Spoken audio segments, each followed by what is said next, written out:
So this is part of the, what they call it, Project Homekey, I believe, in California. And this was where the state would buy up dilapidated hotels, and they were supposed to give contractors a large sum of money, and they were supposed to refurbish these hotels, which meant putting in a kitchen, because most of these hotel rooms don't have a kitchen.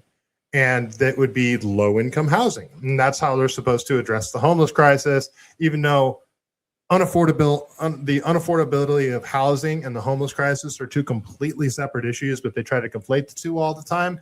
So here's just another example. You had the Shangri-La guy. You guys remember the Shangri-La? It was this contracting company that was tasked with buying a hotel and refurbishing it, and they received millions of dollars. And the CEO of the company started paying off his Amex bill. He bought a car. He went on some fancy vacation. He ended up getting arrested and charged thanks to Bill Asaley. But it's still going on. This is a Ramada Inn that was bought and sat vacant for 4 years. So again, it's just flushing millions of dollars down the drain when they do this stuff. 2x4s. An exclusive look at the Marina Del Rey multi-million-dollar homeless housing project, where for years neighbors say construction has been slow. Where are the workers? Where is the urgency? The city of LA bought the former Ramada Inn on Washington Boulevard in 2020 for $10.2 million. It was used as interim homeless housing before shutting down in 2022 to be converted into permanent supportive housing. So during COVID, a bunch of hotels basically didn't have business anymore because nobody was traveling. They locked everybody down. So then the city of LA was like, well, this Ramada Inn, since you don't have any business anyway, how about we pay you per room and we'll just put homeless people in your hotel, which, they thrashed the hotel. And now that Ramada Inn no longer exists. So, the tax revenue that they created, it used to be like the Ramada Inn. It used to be, people would stay there. People would come to LA for business or vacation or whatever. They'd get a hotel room. The hotel would receive income and then they would pay taxes. And now it's the city giving this hotel, which is no longer a hotel. They're taking tax dollars to keep it afloat. They're just shoving homeless people in there. And then after COVID, when they lifted the lockdown orders, the Ramada Inn's like, well, we can't even stay in business anymore. So we'll just sell it back to the city for $10 million. And they're like, oh, Project Homekey, let's remodel these hotels. We'll make it basically a homeless flop house. Well, 4 years later, nothing. Since then, for almost 4 years, the property has sat unfinished. Why does it take so long and such a waste of money?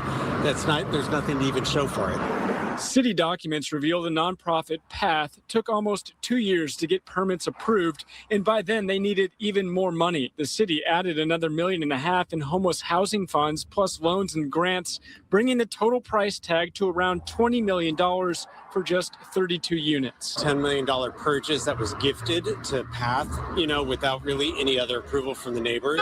Could certainly do with it, Rand. So 32 units. So it can house 32 people. And they said, what? So it's at least $20 million.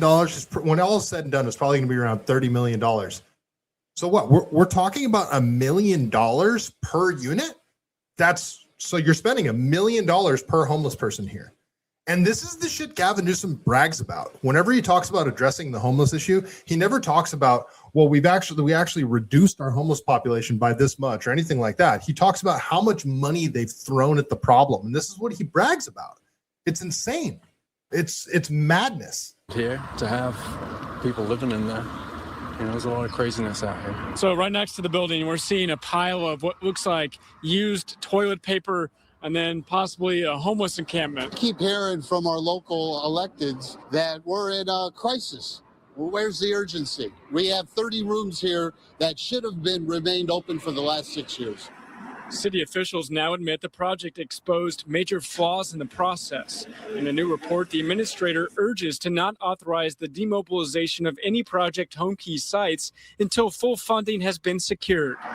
Expected completion now by the end of the year. Last year, they said it was going to open in spring, and then in winter, they said it was going to open in summer. And if you take a look around, I bet you it won't be open next summer. Back out here, Mike will show you construction still very much ongoing. City officials estimate the project should be done by the end of the year. Nearby residents not very optimistic. Reporting in Marina Del Rey, Matthew Seedorf, Fox 11 News.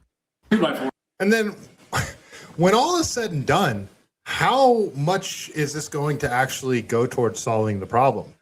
What are the requirements for a homeless person to get a room there? That you're just going to shove a homeless person in the room? And I mean, if you talk to homeless and addiction advocates and ask them like, hey, is it a good idea to shove a drug addict in a room by themselves so they can just go do drugs by themselves? There's nobody around. It's the worst possible thing you could do, because if they OD, there's no one there to save them. At least if they're on the streets and they OD, there's somebody around that can give them Narcan or see that they've, that they're ODing, and they can call the paramedics.